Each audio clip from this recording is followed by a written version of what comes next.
네, 여러분 안녕하십니까. 2월 10일 화요일 아침 매일 성경 묵상 함께 나누겠습니다. 오늘은 요한복음 4장 15절에서 26절까지만 함께 보겠습니다. 제가 앞부분을 먼저 읽습니다.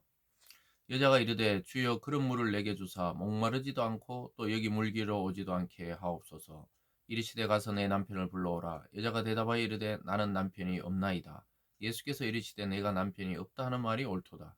내게 남편이 다섯이 있었고 지금 있는 자도 내 남편이 아니니 내 말이 참되도다. 아멘. 한 구절 더 읽겠습니다. 23절로 내려가서요. 23절과 24절로 한번 가보겠습니다.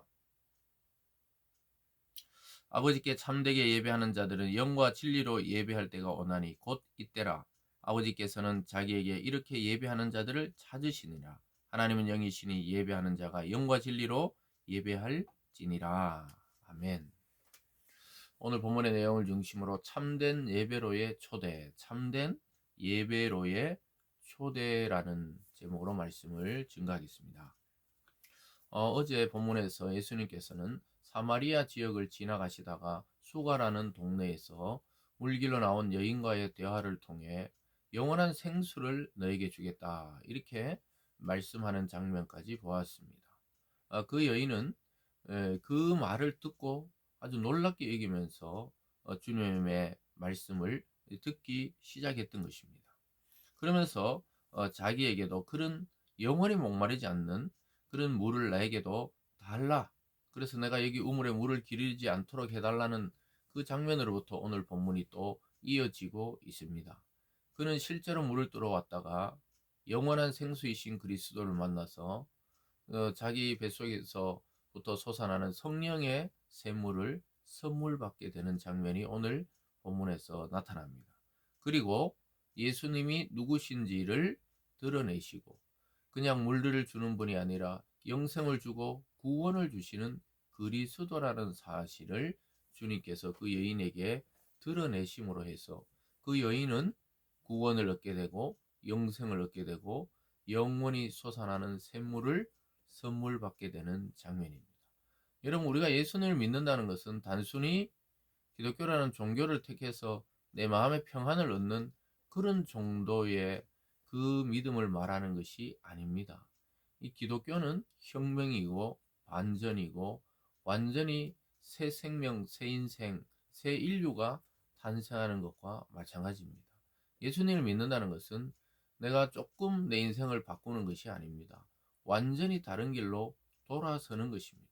오늘 이 여인이 남편에게 그렇게 의지했는데 남편이 5명이나 있다는 게 남편에게 버려졌든지 아니면은 이 여자가 부정한 여자든지 이게 뭐 여러 가지 이 복합적인 의미가 들어있지만 어쨌든 이 여인은 그 남편에게 의지해 보려고 또 했다가 계속 버려지고 오늘 6번째 남자와 살고 있었던 것입니다. 그래서 어떤 해석에서는 창기가 아니냐 이렇게 보기도 하고 또 그 당시 문화로 봤을 때는 여자가 남자를 버리는 것은 있을 수 없는 일이기 때문에 버려짐을 당한 여자가 아닌가 뭐 여러 가지 추측이 있지만 어쨌든 그는 동네에서 얼굴도 들고 다닐 수 없을 정도로 부끄럽기 때문에 그 당시에 그 한낮에 땡볕에 물들어 오는 사람이 아무도 없을 때 오히려 그는 정오에 물을 들어왔다가 예수 그리스도를 만나고 그냥 육체의 목마름이 아니라 인생에 타는 목마름을 해결받게 되었던 것입니다. 그리고는 나중에 또 우리가 앞으로 살펴보겠지만 완전히 예수님을 믿고 복음을 증거하러 동네로 뛰어 들어갑니다. 그것이 불과 한나절 만에 이루어진 일들이라는 사실입니다. 그래서 우리가 예수님을 믿는 것은 서서히 알아가는 경우도 있지만 성령의 역사와 하나님의 특별하신 은혜를 통해 하루아침에 변화되기도 합니다.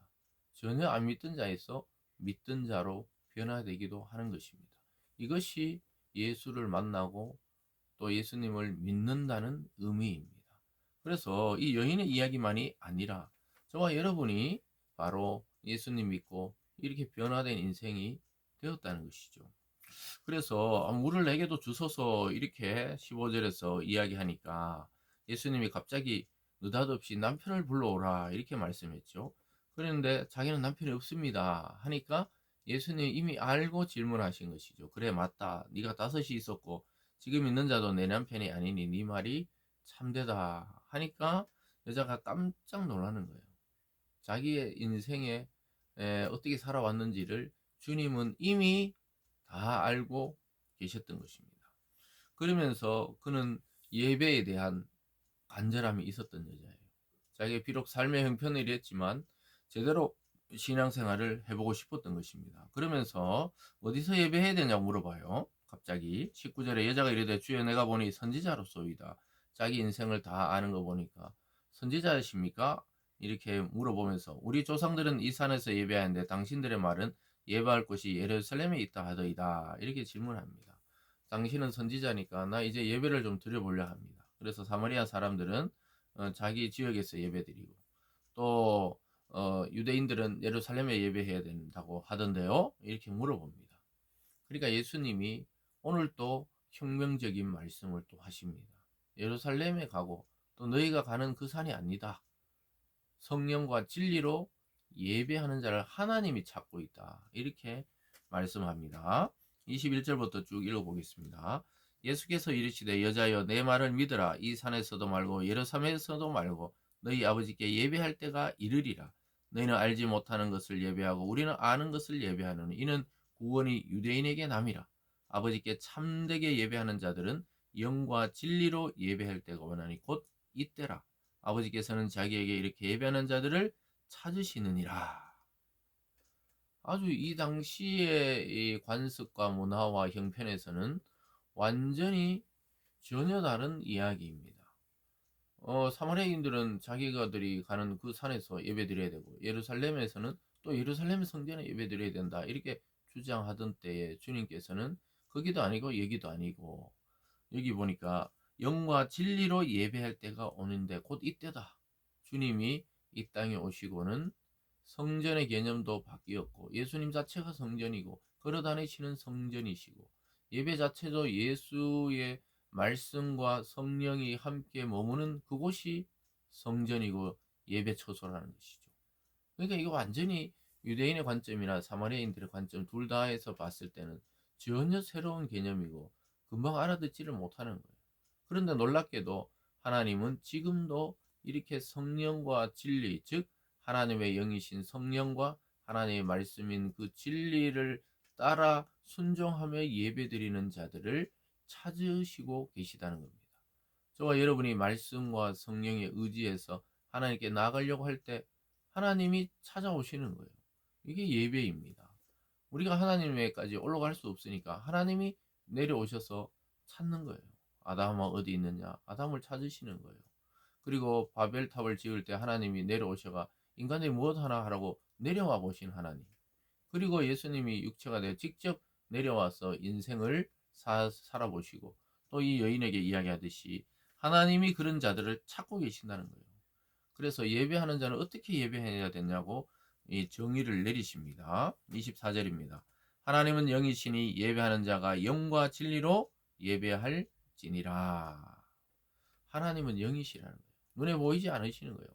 그래서 내가 하나님이라고 주장하는 모든 자들은 거짓자고 거짓 위선자고 거짓말장이고 그것은 있을 수 없는 일이라는 것이죠. 하나님은 눈으로 볼 수가 없는 것입니다. 유일하게 눈으로 볼 수 있었던 것은 하나님의 독생자 예수 그리스도를 통해 하나님을 우리의 형상으로 본 적은 그때밖에 없어요. 하나님은 영이시니까 우리도 영과 즉 성령에 의지하고 또 우리의 온 전제를 성령에 의지하고 또 말씀을 따라 예배해야 참된 예배지. 내가 예배드리고 싶을 때 예배드리고 기도하고 싶을 때 마음대로 기도하고 물론 기도는 우리가 수시로 할 수 있죠. 그러나 그 예배의 개념이란 것은 이 영과 진리로 예배해야 되지 어느 교회 뭐 어느 지역 또 어디서 이게 아니에요.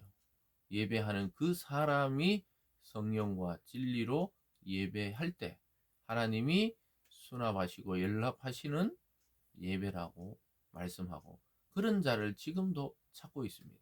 예수님 말씀하신 지금 사마리아 여인에게 말씀하신 말씀은 오늘날 저와 여러분이 살고 있는 지금도 유효한 것입니다. 지금도 이런 사람을 찾고 이런 가정을 찾고 이런 교회를 찾고 이런 지역과 나라를 찾고 계시는 거예요. 우리가 이 개념을 잘 유념해서 결국 예수님은 우리를 참된 예배로 초대합니다. 건물과 형식과 전통적인 어떤 그러한 장소를 말하는 것이 아니라는 것이죠. 계속해서 읽어보겠습니다. 25절입니다. 여자가 이르되 메시아 곧 그리스도가 하는 이가 오실 줄 내가 아노니 그가 오시면 모든 것을 우리에게 알려주시리이다. 이런 이야기를 하니까 아까 선지자로 생각했는데 혹시나 싶어서 메시아가 오시면, 즉 그리스도 구원자가 오시면 이걸 다 알려준다고 하던데요. 이렇게 질문을 하니까 예수님이 그때서야 대답합니다. 26절입니다. 예수께서 이르시되 내게 말하는 내가 그라 하시니라. 예수님은 한마디로 자신을 드러냅니다. 내가 그다.